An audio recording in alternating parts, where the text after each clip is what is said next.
Hello दोस्तों, मैं हूं वंदना भारती और आप देख रहे हैं कमोडिटी इनसाइट्स। एक बार फिर से यहाँ पे जो हॉर्मुज संकट है वो बढ़ती हुई नजर आ रही है और एक बार फिर से टसल है। इस पर ईरानी शिप्स को रोका जा रहा है और ये रोका जा रहा है यूएस नेवी शिप नेवल्स के द्वारा। और इसकी वजह से हम लोगों ने क्रूड में एक अपसाइड मूवमेंट आता हुआ देखा है। लेकिन अगर आप देखेंगे, अगर हम आज ऑप्शन चेन के डेटा को ही यहाँ पे रेफर करेंगे ताकि एक्चुअल पोजीशंस हमें पता चल पाए कि किस तरीके से एक्चुअल पोजीशंस बन रही है मार्केट में। तो यहाँ पे मैंने क्रूड का डेटा देखा इंटरनेशनल मार्केट का, इसको रेफर करिएगा प्लीज। ये है barchart.com और इसमें मैंने लिया है आपको कौन से महीने का, ये जून 2026 का डेटा है। सबसे एक्टिव कॉन्ट्रैक्ट है और ये एक्सपायर हो रहा है 14 मई को हो रहा है, तो इसमें काफी मतलब टाइम है। 50 स्ट्राइक्स मैंने लिया। अगर इंट्राडे छोड़ के अगर मैं इसको डेली भी लूं तो बहुत ज्यादा फर्क यहाँ पे आता हुआ दिख नहीं रहा है। अगर आप देखेंगे तो सबसे ज्यादा पोजीशंस $100 मैक्सिमम बनी हुई है। अब यहाँ पे बहुत हायर साइड पोजीशंस नहीं बन रही है, भले ही यहाँ पे ये बंद होने का भी न्यूज आए। एक आप देखिए $90 पे एक स्ट्राइक्स बना हुआ है काफी ज्यादा। एक आपको $100 पे मिलेगा। $100 पे आपको 16,000 मतलब 17,000 का ओपन इंटरेस्ट है। अच्छा खासा वॉल्यूम है, यानी कि मैक्सिमम साइड आपको फिलहाल फिलहाल $100 का बन रहा है। जब आप लोअर साइड आएंगे तो आपको कौन सा रीजन जो लेवल जो है वो बनता हुआ नजर आएगा, इसमें ध्यान से देखिएगा। $85 है। $85 है। $85 के हम बड़े ही आसपास है। उसके बाद आपको $80 है।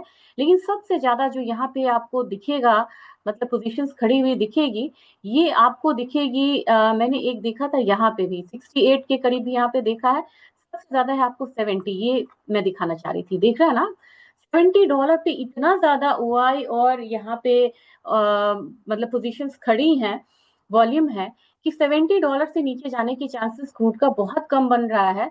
इससे पहले ही एक यहाँ पे बाउंस हो सकता है $80 के करीब। तो आपको ये मान के चलना होगा कि अब यहाँ पे न्यू पोजीशन जो बनने शुरू हुए हैं वो आपको 75 पे भी बनना शुरू हुआ है और 70 पे भी बनना शुरू हुआ है। तो ये न्यू डेवलपमेंट है। पहले क्या था, पहले मैं आपसे बोलती थी कि 85 और 90, 80 के बीच में बन रहा है। अब यहाँ पे लोअर साइड में ज्यादा पोजीशंस बन रही है। वो कौन सी बन रही है? 75। और दोबारा दिखाना चाहूंगी $70 के करीब का।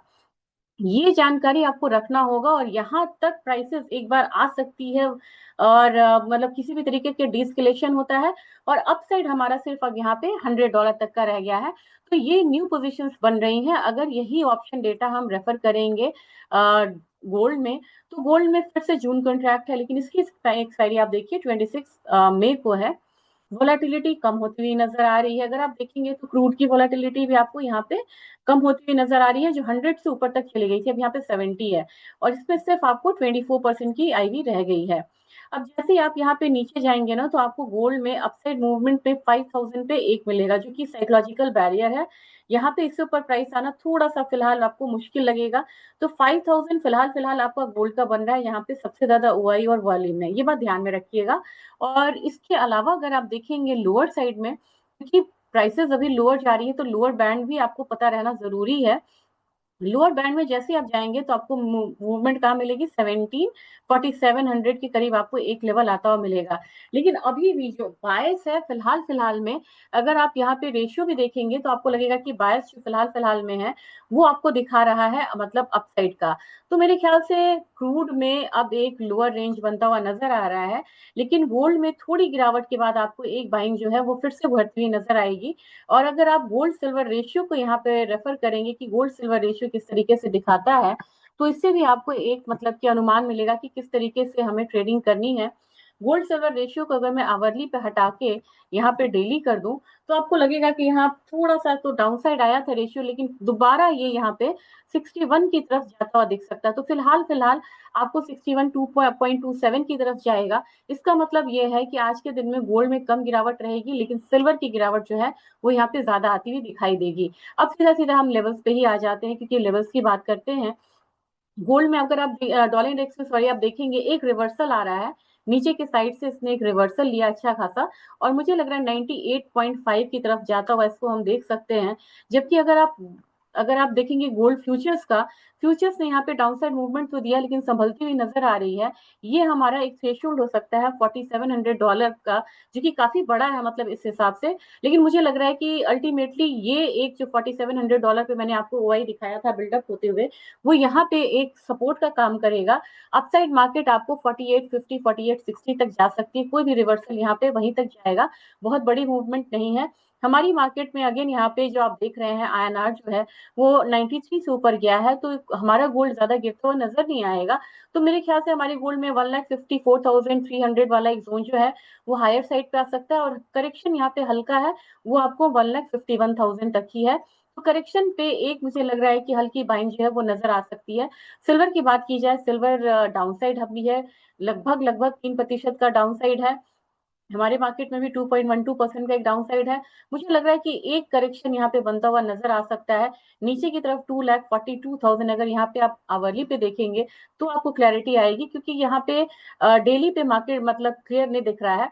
2,48,500 के करीब हम यहाँ पे सिल्वर को एक सपोर्ट आता हुआ देख सकते हैं। यहाँ पे सिल्वर के फॉल को रुकना चाहिए, और कोई भी अपसाइड आपको कहाँ पे रुकेगा, 2,53,000 के करीब। तो अगर आपकी पोजीशंस बाय साइड में है तो मुझे लग रहा है कि एक मौका आपको मिलेगा 2,53,000 का, वहां पे निकलिएगा। और सपोर्ट कोई भी तरीके का लेता है तो वो आपको होना चाहिए 2,48,500 का। अब अगर क्रूड की बात की जाए तो क्रूड में मुझे लग रहा है कि हल्का जो अपसाइड है ये कंटिन्यू रह सकता है, और हल्के अपसाइड में अगर कंटिन्यू रहता है पोजीशंस आपको एक बारी फिर से ऊपर की तरफ 8700 के करीब आती हुई दिखाई दे सकती है। क्रूड प्राइसेस में मुझे लग रहा है 8700 से पहले 8600 8700 का जोन आता हुआ दिख सकता है। तो क्रूड में बाइंग रिवर्सल यहाँ पे आता हुआ, यहाँ पे सेलिंग की एडवाइस नहीं रहेगी, जबकि मैं कहूंगी कि एनजी में यहाँ पे एक बाइंग एडवाइस रहेगी। मुझे लग रहा है कि यहाँ पे एक पोजीशंस जो है आपको बनाना चाहिए, क्योंकि एक रिवर्सल अगर आता है तो मुझे 264 तक एनजी जाती हुई दिख रही है नेचुरल गैस, और नेक्स्ट लेवल जो है वो मुझे लग रहा है कि 273 तक हो सकता है। तो फिलहाल इसमें छोटे मूव्स के लिए ये कमोडिटी जानी जाती है, हम इसको सिर्फ 264 के लिए लेके चलेंगे। एल्यूमिनियम में एक गैप डाउन ओपनिंग हुआ, लेकिन फिर से एक अपसाइड हम लोगों ने आता हुआ देखा। यहाँ पे 368 से 369 वाला जोन हो सकता है। जिंक में 341 मैंने आपको मॉर्निंग में कहा था, वो आती हुई दिख रही है, लेकिन अब जिंक की मार्केट यहाँ पे थकी हुई लग रही है, तो आपको यहाँ पे बाय पोजीशन से निकलना होगा। और नेक्स्ट जो लेवल बनेगा वो 337 के करीब का बनेगा। अगर कॉपर की बात की जाए, कॉपर में एक डाउन साइड है। डेटा कल आज बहुत ज्यादा इंपॉर्टेंट नहीं है, रिटेल सेल्स डेटा है, डॉलर इंडेक्स का भी बढ़त का इस पे दबाव है। तो मुझे लग रहा है हल्का वेट करिए, और वेट पे यहाँ पे बाइंग की जा सकती है कॉपर में। जबकि निकल की बात की जाए तो निकल में मुझे लग रहा है कि एक बार 1740 तक प्राइसेस ऊपर की तरफ जाता हुआ दिखाई दे सकता है।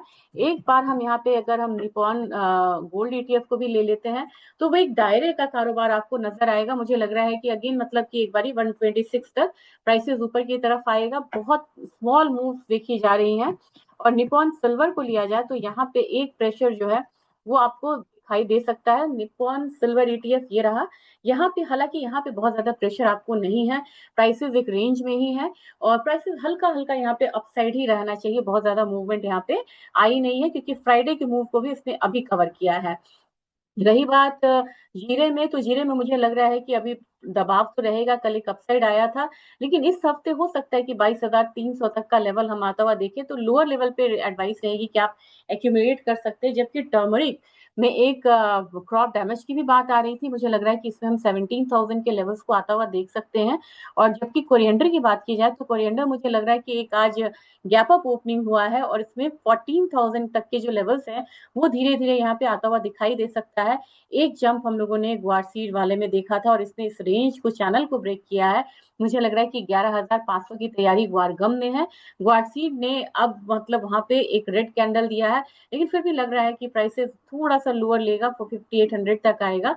लेकिन वापसी यहाँ पे एक अपसाइड जो देते हुए 5950 तक यहाँ पे एक मतलब जो अपसाइड मूवमेंट रहेगा वो रहेगा। तो यानी कि इंट्राडे में भले ही वार्षिक में एक दबाव देखा जा रहा है, लेकिन शॉर्ट टर्म के लिए ये यहाँ पे एक बाइंग अपॉर्चुनिटी भर के आ रही है। जबकि कैस्टर की बात की जाए, कैस्टर में मुझे लग रहा है कि यहाँ पे 65 तक के लिए एक बाइंग की जो अपॉर्चुनिटी है वो बनती हुई नजर आ रही है, यानी कि 100 रुपए का अपसाइड जो है वो कैस्टर में भी देखने को मिल रहा है। तो ये एक अपडेट था मैंने मतलब कमोडिटी पे दिया है। इवनिंग ट्रेडिंग सेशन में देखते हैं कि किस तरीके की मूवमेंट है। ध्यान रखना होगा, आज डेटा नहीं है लेकिन ध्यान रखना होगा कि कल तक यहाँ पे पीस टॉक अगर नहीं होता है तो सीज फायर यहाँ पे खत्म होने वाली है। तो सीज फायर खत्म होगी तो यहाँ पे आपको जो अटैक्स है वो और इंटेंसिफाई होते हुए नजर आएंगे। तो वैसे में गोल्ड सिल्वर पे हल्का दबाव हो सकता है और अगर क्रूड में एक बढ़त होगी, लेकिन अगर बीच में अगर सीज फायर की बात होती है तो फिर ये जो पैटर्न है रिवर्स होता हुआ नजर आएगा। तो आप यहाँ पे टेक्निकल फंडामेंटल्स से ज्यादा आपको फिलहाल फिलहाल हेडलाइंस पे ध्यान रखना होगा कि वॉर रिलेटेड हेडलाइंस क्या है। तो ये आज का अपडेट था। थैंक